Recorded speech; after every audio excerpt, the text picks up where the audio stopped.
Olá, meu nome é Amanda, sou estudante de psicologia e junto com o meu grupo desenvolvemos esse trabalho para a disciplina de psicanálise.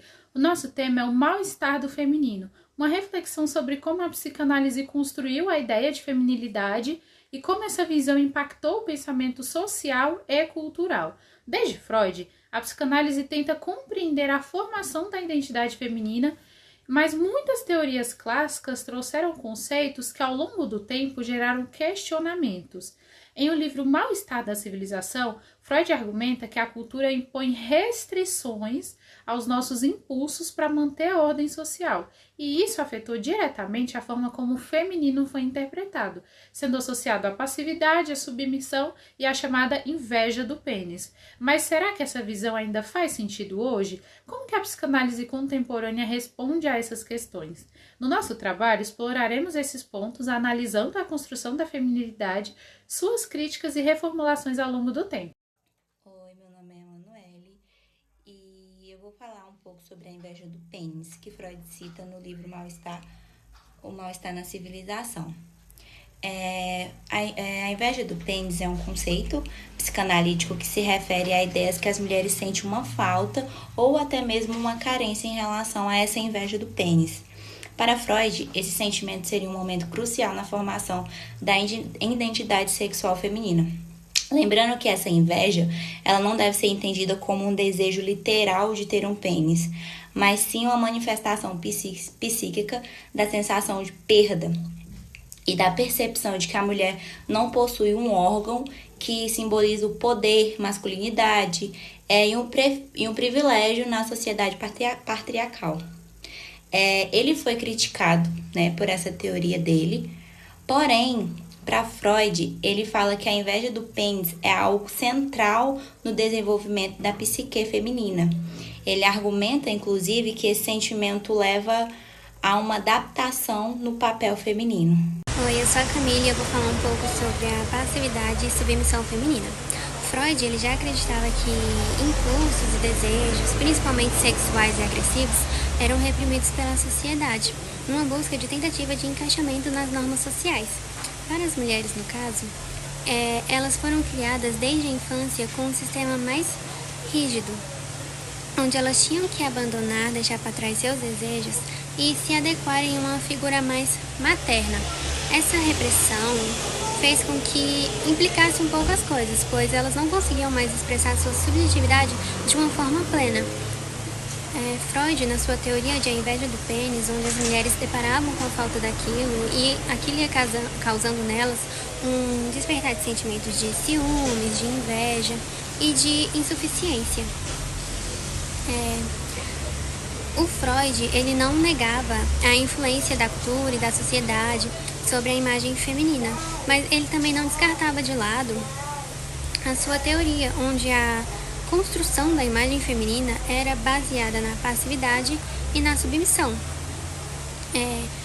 Desde cedo, as mulheres foram taxadas pela sociedade como uma figura dócil, uma figura receptiva, e já o homem como uma figura assertiva e que passasse autoridade. Então, essa dualidade da sexualidade fez com que as mulheres fossem vistas como uma figura mais frágil, enquanto o homem como uma figura mais forte, onde as mulheres dependiam de uma figura mais forte para se sentirem mais completas. Então, as mulheres acabavam trazendo para si tais condutas e acabavam aceitando que eram inferiores aos homens e tentavam compensar isso de alguma forma. Uma delas era buscando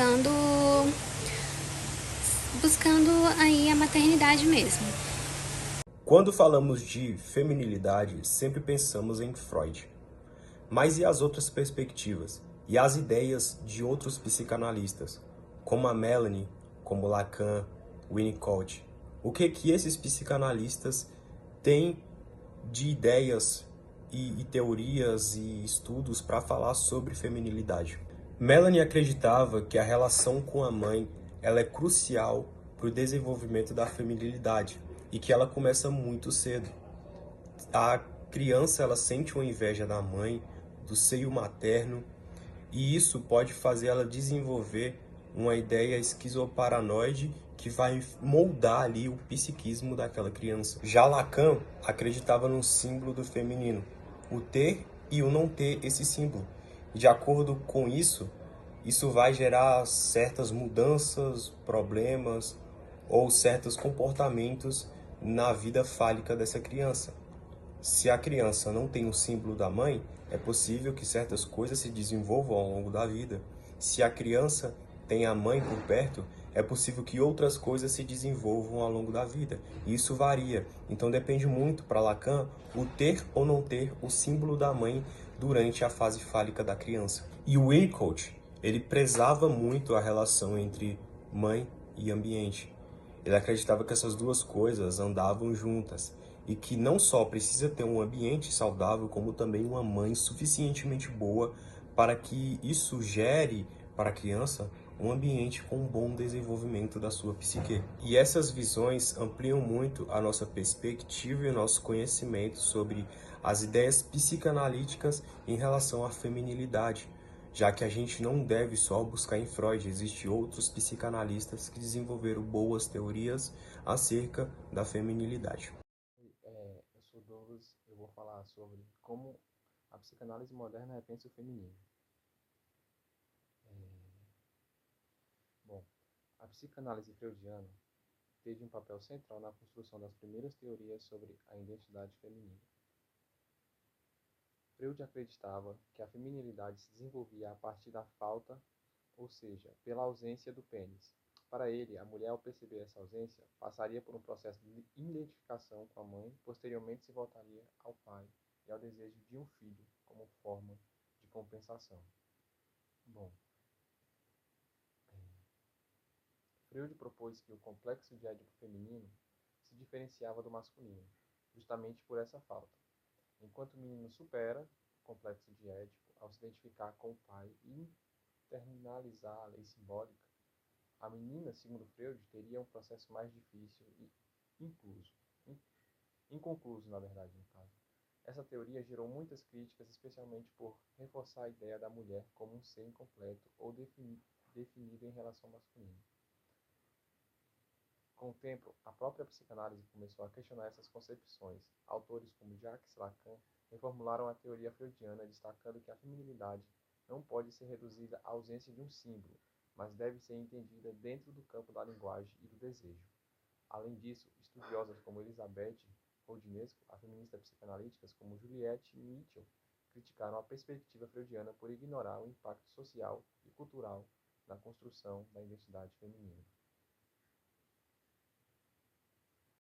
Bom, o nosso grupo ele estudou os aspectos negativos historicamente associados à feminilidade, como a submissão, a passividade, como a Camille falou, e também a chamada inveja do pênis, como a Manu também citou. Freud, ele descreve a mulher marcada pela ausência da falta, né, do falo, o que gera um vazio psicologicamente. Porém, teve muitas críticas, e um deles que acabou criticando foi o Birman. Ele critica essa visão apontando como ele coloca a mulher em uma posição submissa. Nunes e também outros que estão citados no nosso banner, que agora eu esqueci o nome, eles mostraram que essa perspectiva freudiana limita a feminilidade definido ela pela falta e não por sua força e